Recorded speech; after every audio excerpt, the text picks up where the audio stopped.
you've been known for your, like, as a culture guy and a hustle guy on a lot of teams.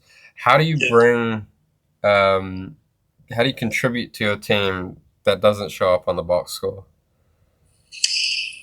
Yeah.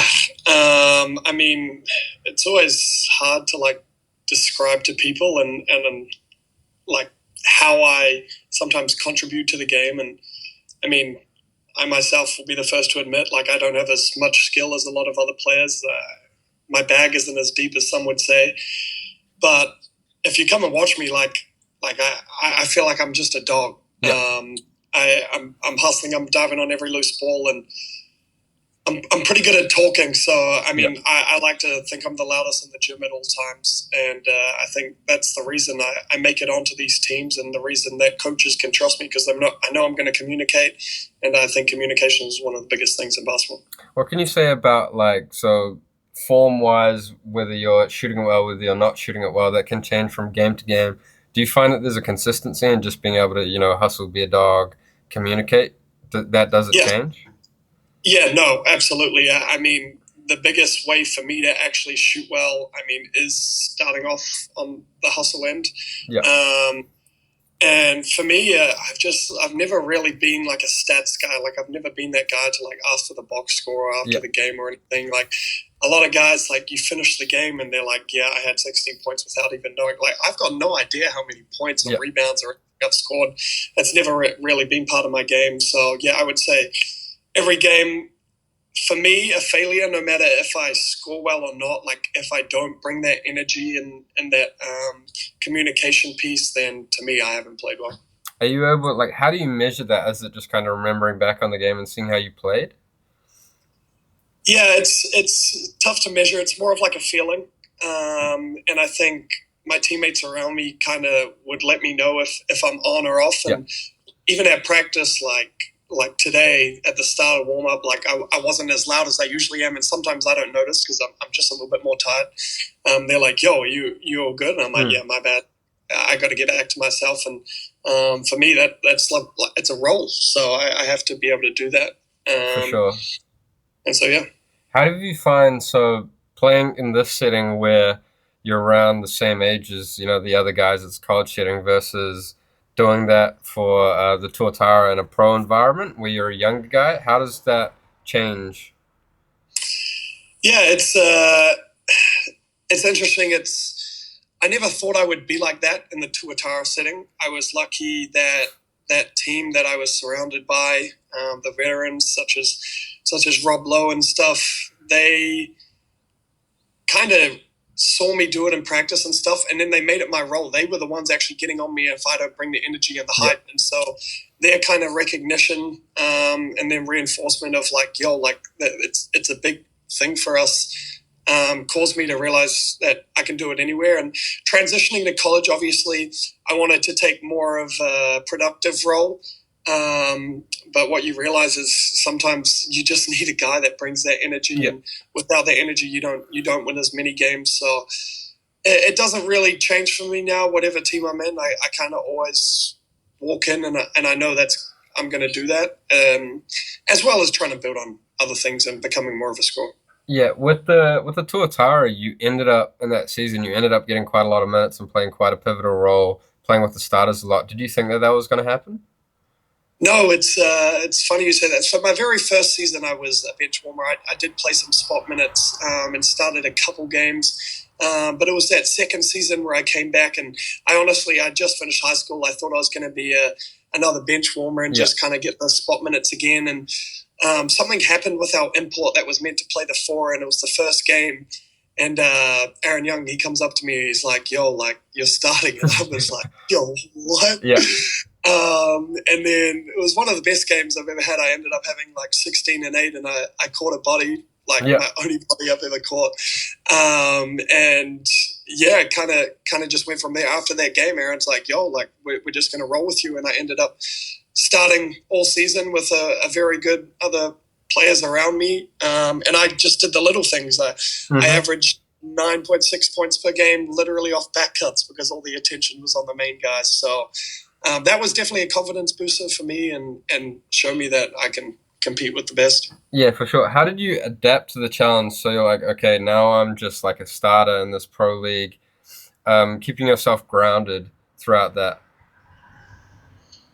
Yeah, I mean, for me, I never really thought like that much of myself because I wasn't doing anything special. Yeah. And I think it was my teammates and coaches obviously around me just continuing to preach like, do your role, do what you need to do. Like, and after the games, it would be like Ruben Tarangi and Rob Lowe and stuff that would come up to me and they're like, bro, like you make our life easier just like by cutting and stuff. And so I never really feel like I got ahead of myself. You know, at that point I had already committed to Concordia University Irvine at D2 in California. I didn't think I was this big deal, but I was having a lot of fun and my confidence was starting to grow. That's so awesome. This like mindset around just doing the little things. Where do you think that began?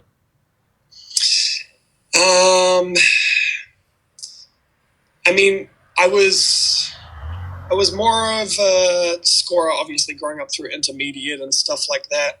And it started probably when I was like year 10 in the Prem team, Rosmini. We had a really good Prem team. We had the likes of Tane Murray, Sean Murphy, etc., players like that. And I was that young one. And the reason that I got into the squad was because I started talking and I started playing really hard and doing all the little things. So I probably started then. And then even when I had like one of the main roles, me and Tom Beattie in that year 12 and year 13, obviously taking on bigger roles, scoring roles. I think another key role that Matt Lacey and Sonny Tuaputa asked of me is still to be that culture guy, hold everyone together and do the little things. So it's never really stopped. That's awesome. Now you mentioned like being in the Rosmini Prem team in year 10 at an early age. And then, you know, when you go to the Tuatara, obviously, both situations you're playing with guys older than you that you know are better than you. How do you make sure you can learn from those guys? I mean, it's continuously just asking questions and showing up every single day. It's not taking it for granted. And like all the little things, I think the Tuatara was a interesting environment because not only was Aaron Young the coach, but you had all these top guys, Rob Lowe, Ruben Tarangi, like Jared Weeks, Cam Glidden. They were also coaching as well, and it was collaborative environment. Yeah.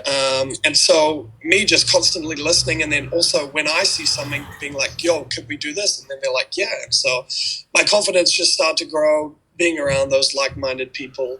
And yeah, I feel like my IQ just grew massively. Skyrocketed. Yeah, awesome. I'll be just 1 second. My camera, I've noticed, is just drooping over here. No worries.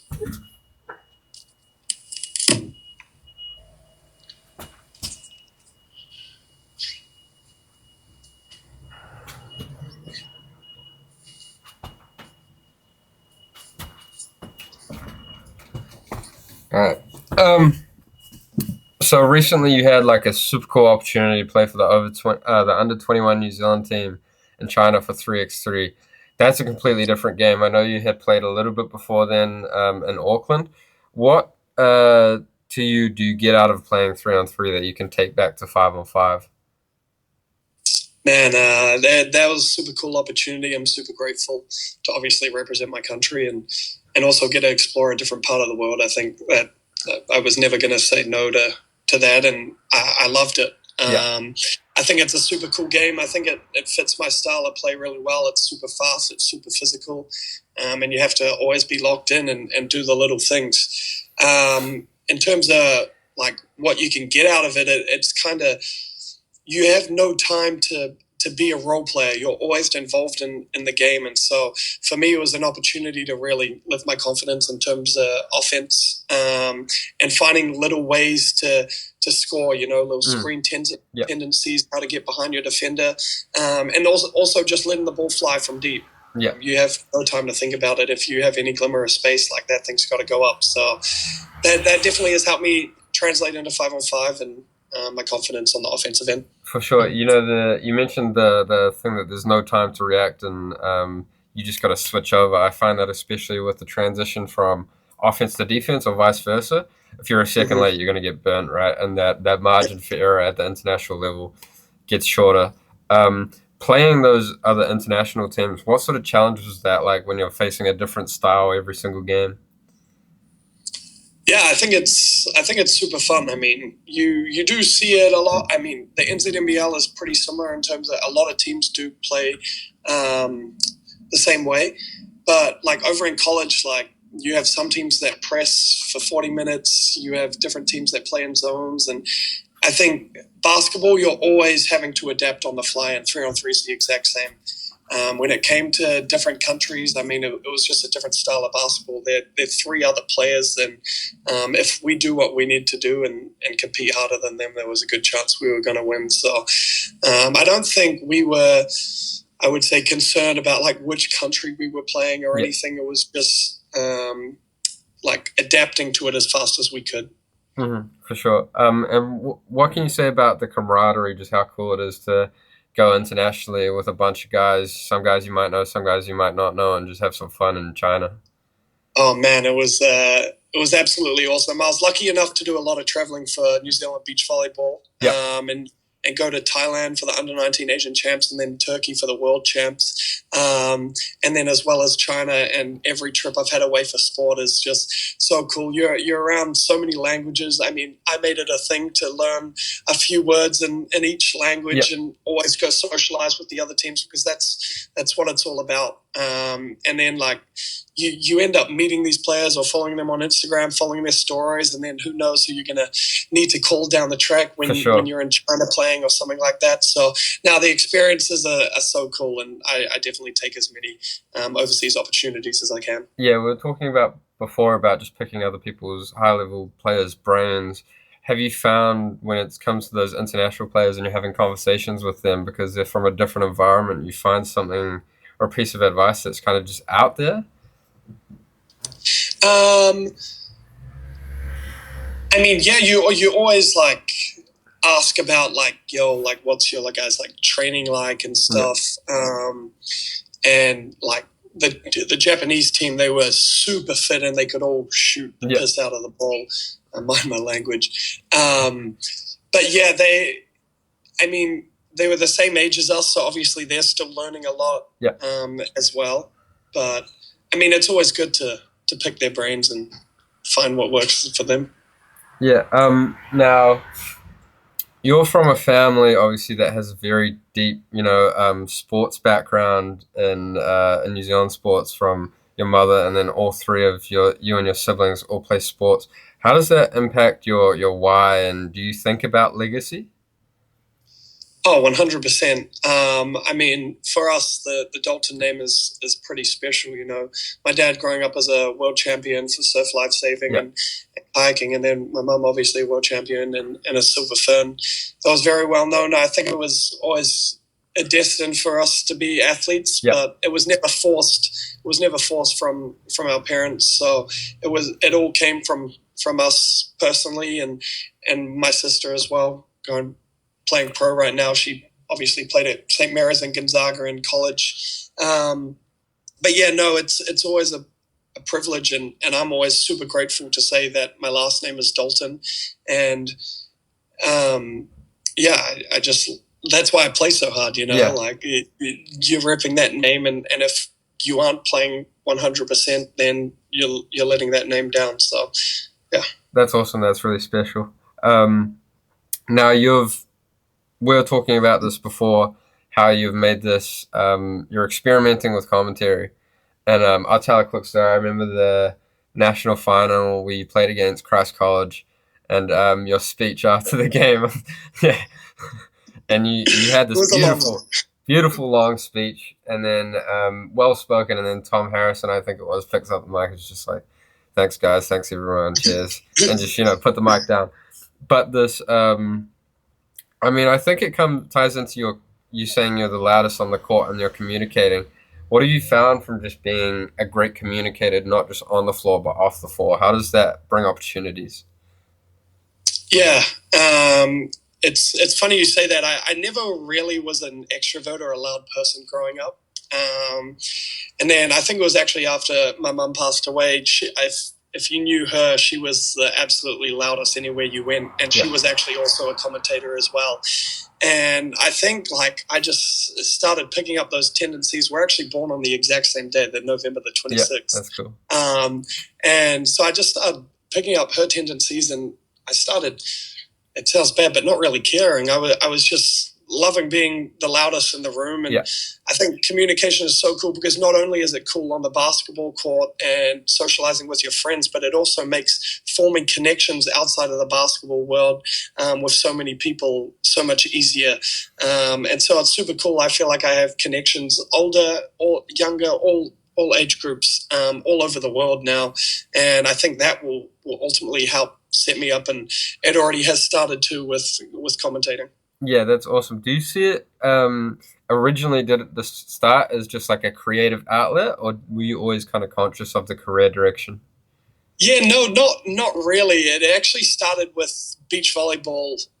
When I was playing on the New Zealand beach tour. Everyone knew I was a loud guy, and one of the commentators that usually did it, he couldn't make it, and so they're asking around like, yo, can somebody fill in and do a little bit of color commentating? And I was like, nah. And then everyone would just push me up there, and so I ended up commentating a couple games, and from there it was every single time I got knocked out in a beach tournament, like I would be straight onto the mic, doing it for the men's and women's finals. And then it came over to college, and my freshman year, I was pretty locked in. I had to do whatever I could and was super busy in terms of the basketball scenery.